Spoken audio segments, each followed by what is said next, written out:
Does research really improve public transportation? That was the question we put to a panel at the recent Transportation Research Board conference in Washington, D.C.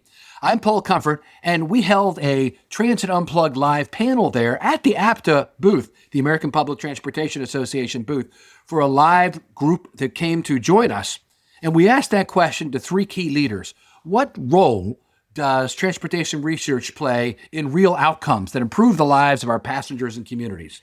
Great answers by some great panelists. Art Guzzetti, my friend who is vice president of the American Public Transportation Association, dove into that and also the role that TCRP plays in all of this and the studies that are done there.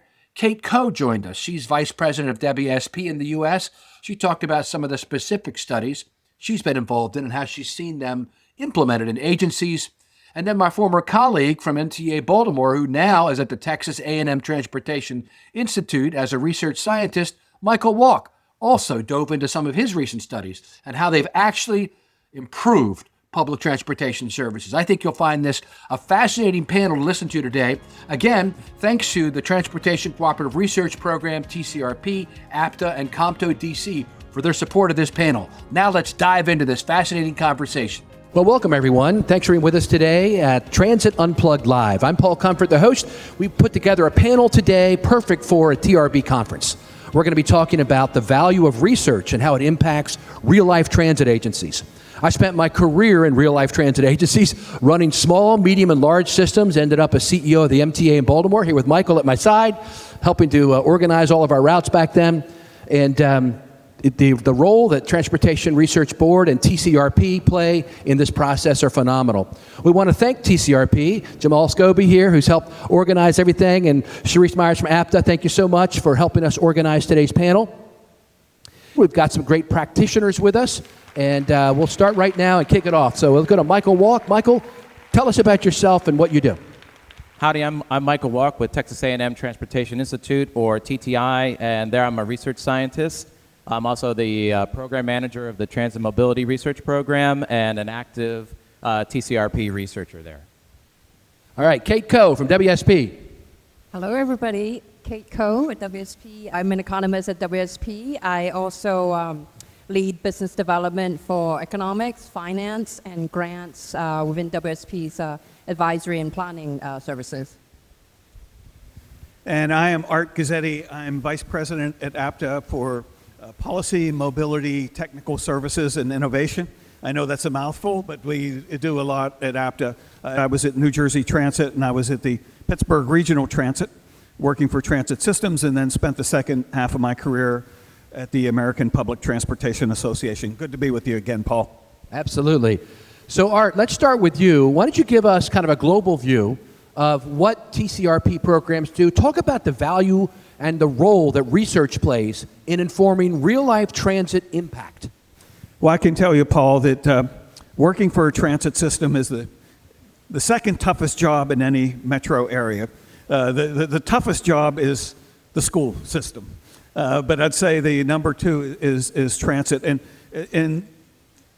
in the course of that, there are all kinds of issues. There are many issues that arise on the operations side, on the scheduling side, on the workforce side, et cetera, going down the line. And we need answers to that. And I think in many ways the guiding light comes from research. I would say any program, whether it be highways, rail, transit, the program needs to be comprehensive. It needs to have provide funding for transit support, but it also needs to have a training element. You need a research element. I think that was the big success of the Interstate Highway Program in the 50s is because they did it in a comprehensive way. You had the universities that were part of that. You had the engineering community that was part of it. So it was a comprehensive program that included all of those pieces. And research needs to be part of that. We're in a year that we're going to reauthorize the Infrastructure Investment and Jobs Act.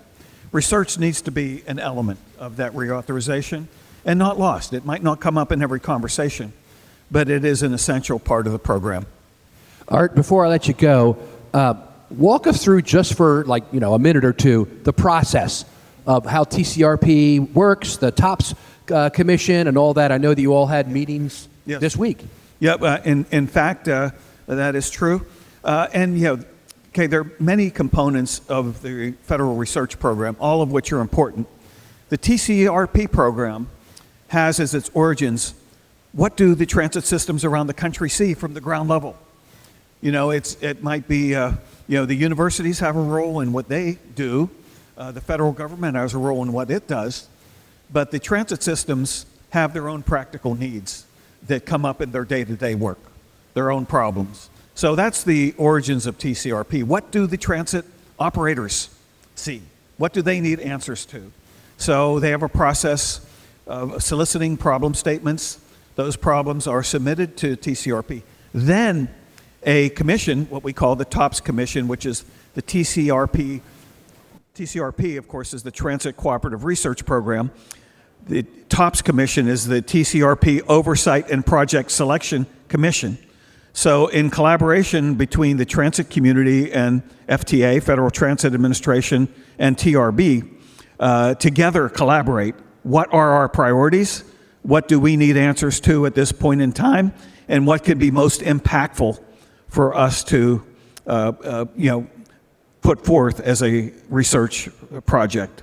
The TOPS Commission then selects them, and then TRB implements them through competition on contracts. Excellent. Thank you for that. And we're going to be talking about some of the specific studies that have been done just now, some that were released and talked about at this conference. But first, Kate Coe, tell us about the TCRP Ambassador Program that you're involved with. Yes, the TCRP Ambassador Program, it's actually a joint effort between APTA, COMTO, and TCRP to get the word out about the research being done at TCRP.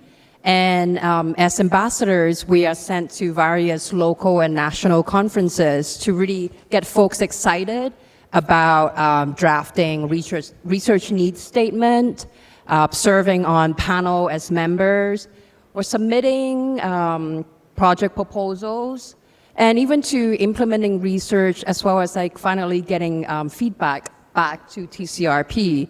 And if folks at the conferences are interested, we also talk about how to really get engaged in other ways with TCRP, COMTO, as well as TRB. And the best part about being an ambassador was actually that all expenses are paid for. So all you really need is your manager or supervisor's approval to participate. And I really appreciate leadership at WSP for always supporting my involvement with TRB, COMTO, and TCRP. That's great. Speaking of WSP, we've got another bigwig from WSP here, Davey Kim, former Secretary of Transportation in California. Davey, thank you for being with us today. Let's give him a round of applause. Davey was a guest lecturer last year for me in my Villanova course where we taught graduate students on the new future of public transportation. And Davey's really big in one of the hot topics right now, which is potentially highway user revenue and charging there. And so thank you for the work you're doing in that area. We need to have a long-term funding solution for this industry. And we know that the gas tax may not be the final end-all, be-all, do-all for that anymore, since so many cars are going to electric, et cetera. So thank you for that. All right, now let's go to Michael, and we're going to wrap up this round of questions on our Transit Unplugged Live podcast here. Michael, you are a PI. What's a PI? A private investigator? Absolutely, absolutely. No, a PI is a principal investigator. Okay. Yeah. Tell us about that process and how transit agencies get involved in the study and research. Yeah, bottom line is without transit agencies, the TCRP research wouldn't actually occur. Right? Transit agencies, representatives from transits are involved first, as Art mentioned, in submitting problem statements, in helping to select problem statements for funding, and then ultimately being members of panels on TCRP research projects. So every TCRP research project has a panel, an oversight panel, comprised of members of the transit industry and representatives from other organizations, FTA or other specialties. That oversight panel is critical in setting the scope of the project, in reviewing data collection material, and ultimately approving the final report. So without transit agency staff being on those panels, these projects wouldn't get done, and they help ensure that the research along the way meets the needs of transits. Another way that transits are involved in TCRP research is They're often featured as case studies. They help complete surveys, so that we're learning from the industry during the conduct of the research, so it's best for the practitioner. So let me tell you a quick story. So when I got to the MTA in Baltimore 10 years ago as CEO of that agency, the 11th largest transit agency in America, we had 120 million trips a year. We had commuter bus, commuter train service, MARC train into Union Station. We had a bus service with 750 buses, paratransit, light rail, and a subway system. And just before I got there, the governor had made a decision to not go forward with something called the Red Line. You might remember that. That was a light rail line that was proposed to go east-west connection across Baltimore. And we knew the system had to be improved. Man, our on-time performance for our bus service, which is where 2/3 of the people were riding out of those 6 modes, was awful. I'm not going to tell you the number, but it started with a 5. It was very low on-time performance. And we couldn't even measure it properly because we had radio systems tracking where the buses were instead of really good GPS. So I asked the governor at the time, hey, Gov, I know we can't do the Red Line because you don't want to do that. We're still going with the Purple Line, right? Yeah, we're still going with the Purple Line, Paul. All right.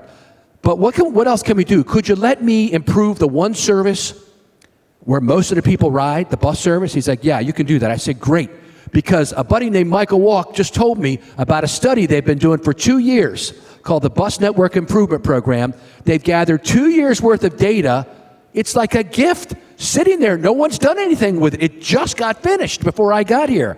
Go for it, Paul. And so we use that data to be the basis of Baltimore Link, the Houston-style remodeling of a transit agency where you basically take the routes that were laid out 50 years ago and make them relevant to today's workforce, knowing that 2/3 of all the routes at the time were going to the downtown central business district, but now most of the jobs were in the suburbs. We didn't have any service out there.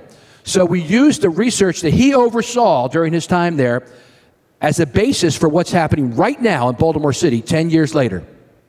It actually started 8 years ago. They kicked it off, yeah. But 8 years later, a research project is impacting millions of people in Baltimore. That's the value of good study, good analysis, and how it impacts the lives of the people that we serve in transit. What say you to that, Michael? I think you underscore something that's really critical. Like Art mentioned, that research is an important component of the industry. And if we're not doing that research, then we don't know the best practice, we don't know the right way to do X, Y, and Z, whatever that is, and we're also not proactively looking for opportunities to make improvements, which is one of the foundational outcomes of good research. Is these are the things that we need. Now we know what we need to do, and that can actually be implemented based on science, on an empirical approach, research focus. So not only in planning, right, planning studies, but in any topic, whether it's workforce, policy, law, all of these topics, the research that gets done through the TCRP, projects and through agencies is critical to actually be able to implement and make things better for the riders and the communities that rely on transit. And I think a lot of people don't fully understand in the transit agencies. So APTA just put out their annual study, and they said there's about 450,000 people in the United States working in public transportation, right, Art? So it's about 500,000 people in America work in this industry. So many of them, I don't think, have a clue about all the research that goes on here and around the country. That's why we're doing this podcast. Our podcast is #1 in the world. We're heard in 100 countries. We're #1 in America for transit. We're trying to make sure transit agencies understand the value of that. A lot of the work, Kate, is done through standing committees. You're involved with that, right? Tell us about that. Sure. I'm the standing committee member of the Economic Finance and Investment Committee, but I have a secret to share with you guys. You don't need to be a committee member to be actively engaged in research, right? So, for example, I've been a friend of the former Transportation Equity Committee, and through that, I had the privilege to help pull together 2 very successful CATE conferences. CATE stands for Conference on Advancing Transportation Equity, and I swear I had no part of naming that conference. And shout out. Come to my conference, the CATE conference. Right? So I had a great opportunity to work with the OGs in transportation equity. Gloria Jeff, happy retirement from MnDOT, as well as Tracy Strom-Gilliam, who pulled the conferences together. And we're actually convening this Thursday at the MLK Library, just down the street here, for the Crossroads events, where we continue to have a platform to understand, shape, and advance transportation equity. So, all right, are you ready to get into some specifics now? Let's talk about real life, how these studies are impacting transit. We're going to go to Art Guzzetti. So Art is Vice President of Policy for APTA, and there's so much going on right now, as he said. But Art, you all also have sent ideas for studies. Yes. Right? Tell us about what some of those were and how they worked out. Yeah, first I just want to make a quick note on the TRB meeting and the theme, because I'd like to underscore innovation. Innovation is a big theme everywhere at this conference. There is a lot about vehicles. There's certainly automation is something not only on highways but on transit community. We're all over that, advancing it. Very soon, a automated system will open in Honolulu. A totally automated rail Is line. that the first in America? It's the first to be totally automated in the way it is. There are certainly, even right here in Washington, they had partial automation along the way, and some of the people mover systems around the country, like in Miami and in Vancouver in Canada, there have been that type of automation, but the Honolulu system is a new breakthrough.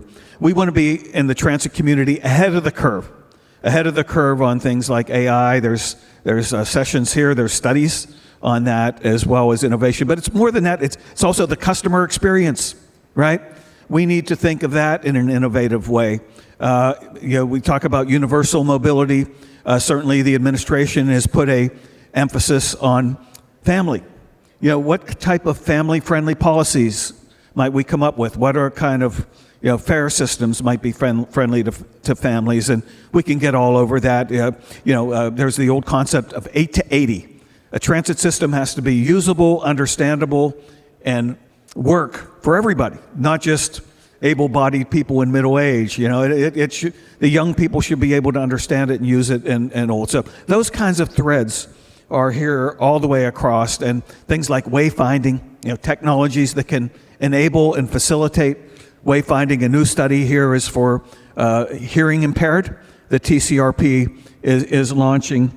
To mention a few more, these are just hot off the press kinds of things, but one would be safety, but not just looking at safety. Safety is a broad subject, but how can you collaborate on safety? How can the workforce of the transit agency collaborate with the broader workforce of a community and work hand in hand? So looking at it in a more specific way, a problem statement that's more specific and getting into the granular questions. We have like transit-oriented development, not a new idea. That's been around for my long career. But how about bus?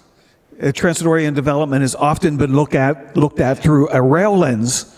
Now with all these bus rapid transit projects that are really the majority of projects coming through the Capital Investment Grant Program, how can they be tied into a capital investment grant, a transit-oriented development thing? You have accessibility. Accessibility is another huge theme of Mark Molinaro at the Federal Transit Administration. So how can we work together with that? And all the different, accessibility is not a single issue. You have accessibility on the vision side, you have accessibility on the cognitive side. There's many different aspects to accessibility. So in a way, you have to look at all of those in an individual way. So those are just some of the things I would mention, but I wanted to mention funding in the sense that there is, just to identify the sources. It's not, TCRP is not an advocacy program, and I don't want to suggest in any way that it is.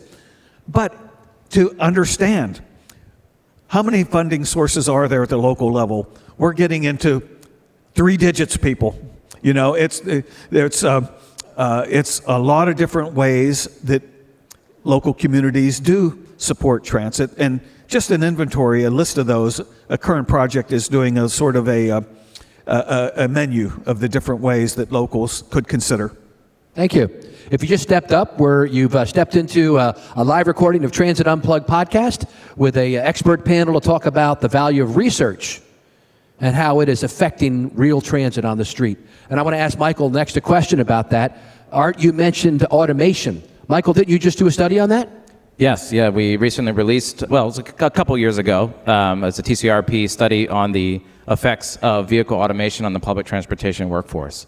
And tell it, what was the outcome? What was the summation, would you say? We tried to look at automating different kinds of rubber-tired services, right, and how potentially those different frontline jobs like bus operators, mechanics, and service people, dispatchers, and street supervisors, how might they be impacted with, let's say, automated BRT service or automated mobility on demand, things like that, or automation in the yard, right, in a bus yard.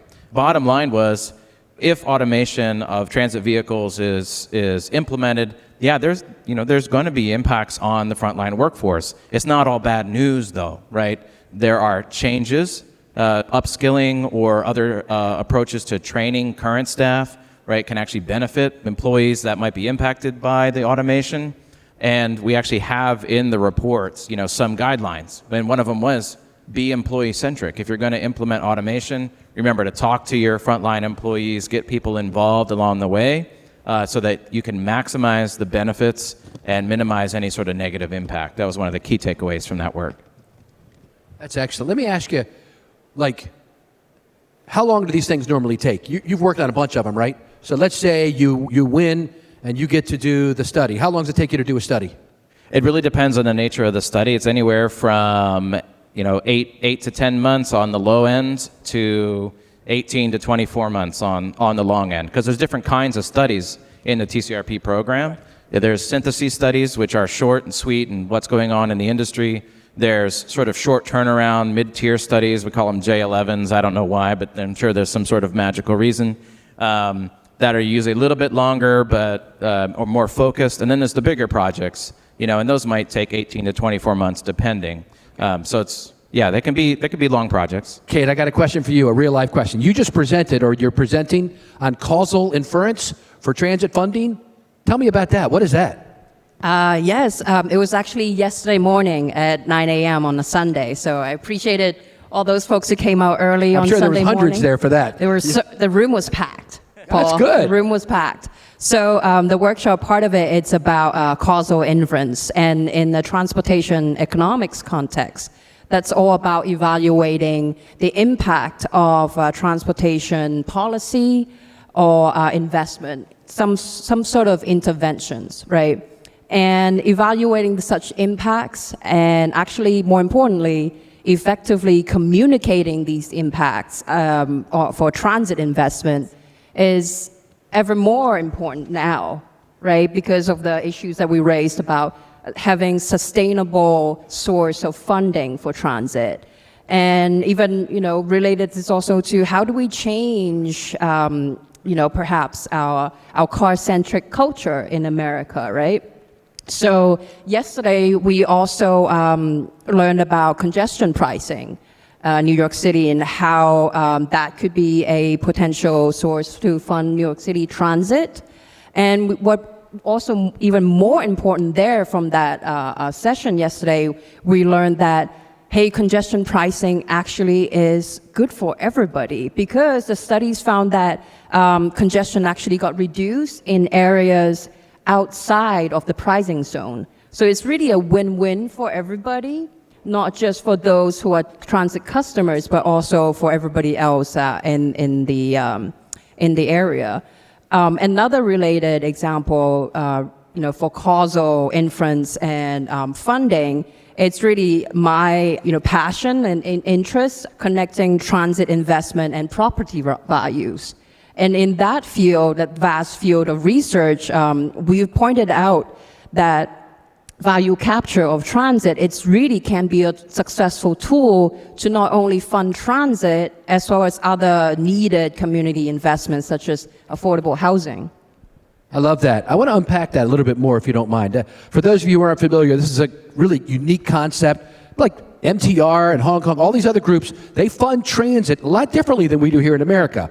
Matter of fact, MTR doesn't get any subsidy. They get their money from, like Brightline has done, building up transit-oriented development around the stations and then charging rent for that and capturing that money. But there's also something called captured value, where the value of property goes up around transit hubs and stations. And how do they actually capture that for the transit agency?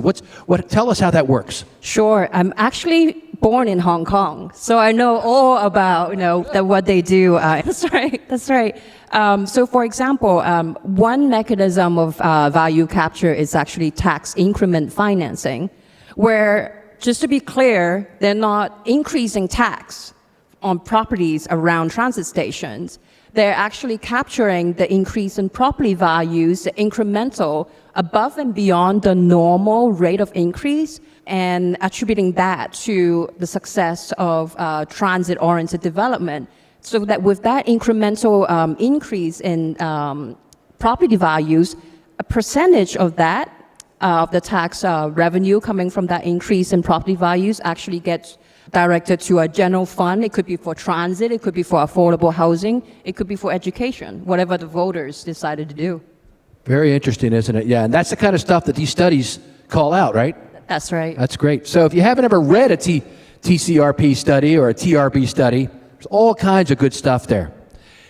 All right, Art, we're at TRB, so I'm sure you had your ear to the ground while you're here. What are you hearing people say right now about what they want studies on? What do we need to know? What's new?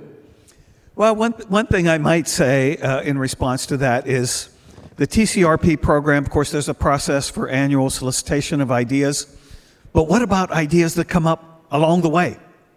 Right? It's a dynamic world, and even sometimes as practitioners are navigating around, they're saying, here's something that we just noticed, and is there a way of flexibly and nimbly and quickly addressing this kind of a question? So I might highlight some of those things. For example, the transit industry has implemented in a very broad way something called positive train control.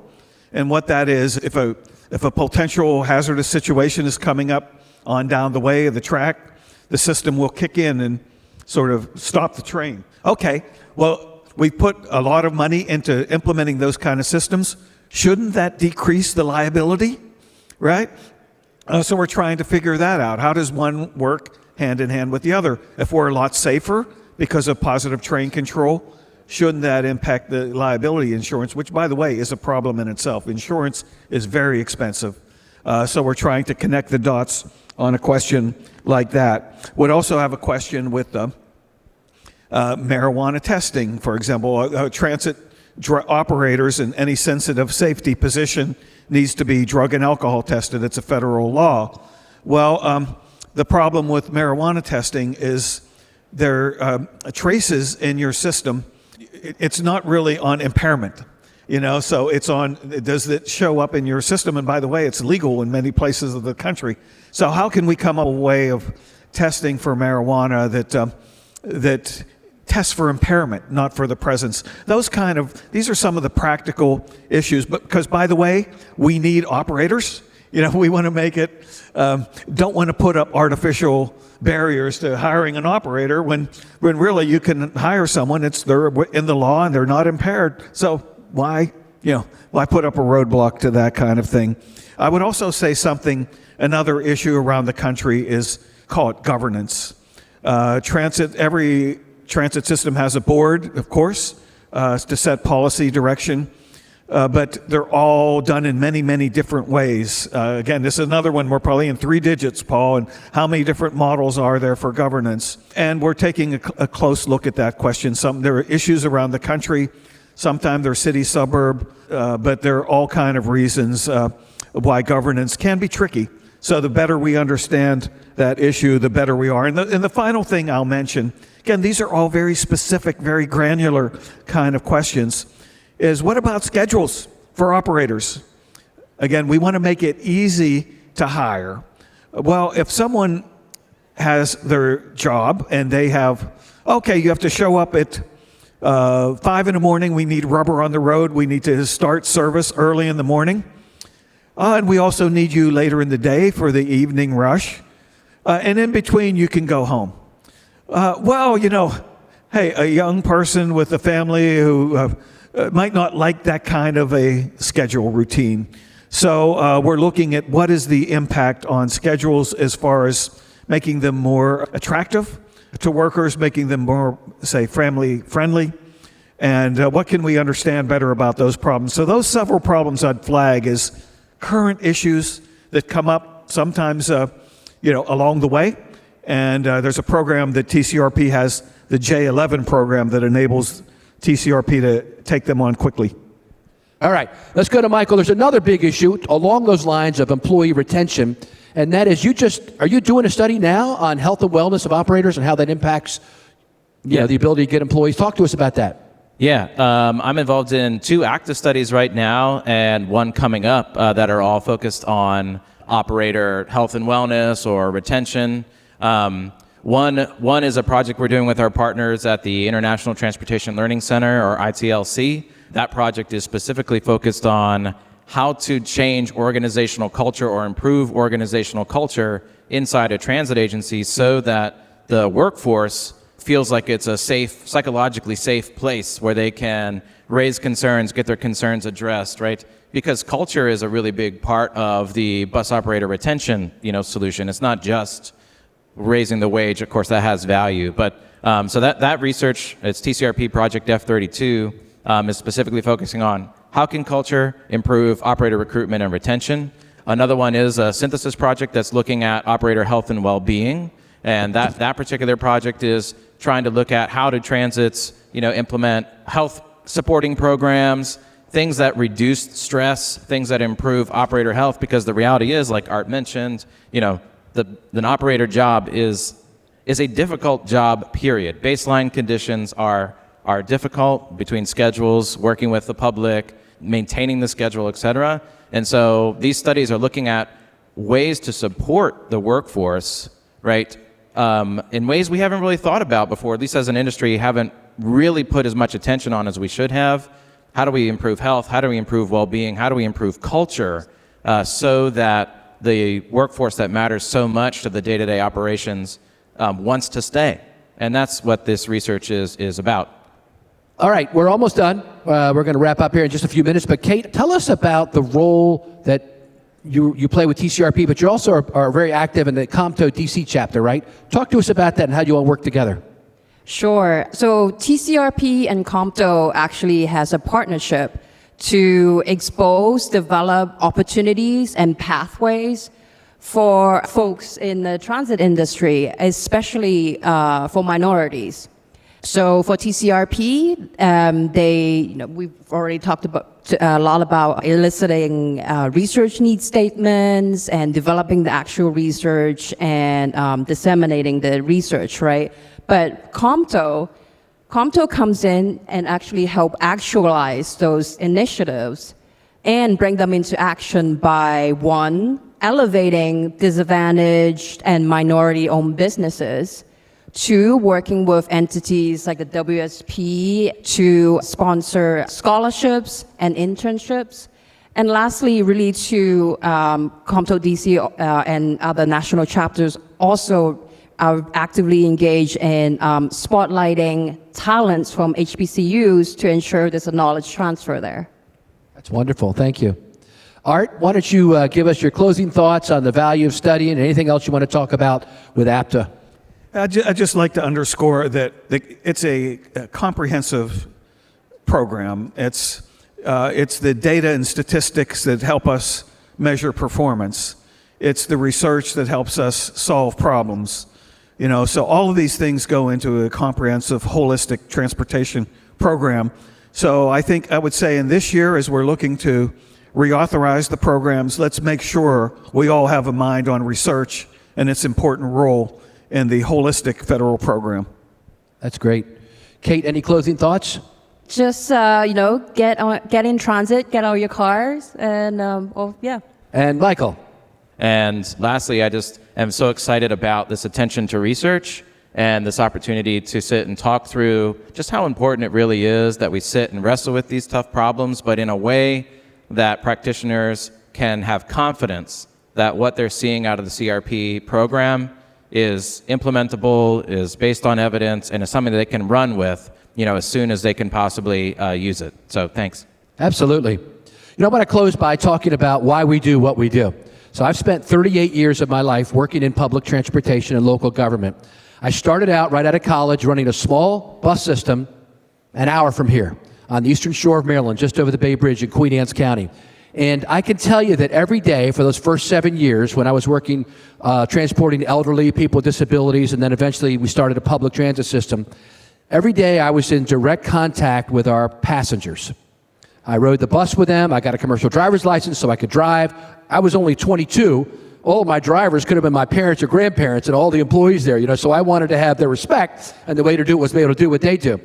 But every day I went home with my heart feeling full. I felt warm inside because I knew the impact I was having on their lives, because I was actually involved with them on a day-to-day basis. And the further I moved up in the industry, I made sure that I wanted to stay connected with what we're really doing this for, which is our passengers. We're really here to serve them. We're not here about the trains, the type of trucks underneath of it, the AI, the software, the technology. Those are all great tools, but they're all tools in service of a greater good, which is the mobility of people, not only those who need it, but also those who want it, who want to have a positive impact on the environment, don't want to drive their own car, want to be on a ride in mass transit. The impact that we have, the 500,000 people in this country of America and the hundreds of thousands more around the world on the actual structure of how society works is kind of hard to fathom. If you were to pull transit out of a city for one day, think about how that city would operate. It wouldn't. We are the veins that transport the blood, the people that work in that city, the impact we have on an economic value, but in my life, even more importantly, on the people who use it. I spent a lot of my career working with people with disabilities. I feel like they deserve the very best we can give because they need it more than almost anyone. And without us, they may not have access to almost any of the opportunities that life offers them. They might be homebound and not be able to get out. So when you leave this place and all the research that's done, just keep in mind, like Stephen Covey said with one of the 7 habits of highly effective people, begin with the end in mind. Our end is to improve the lives of people through public mobility. And the work you do makes that happen every day, and you really do make a difference in people's lives. There's not a higher calling we can have than to serve people through what we're doing. Let's thank our great guest speakers here today, and I'm sure they'll be available to talk to you a few minutes afterwards if you'd like. And thank you for being part of it. I encourage you to subscribe to our podcast. It's wherever podcasts are heard. Transit Unplugged. Thank you so much, and thank you, Jamal, and the group for putting it on.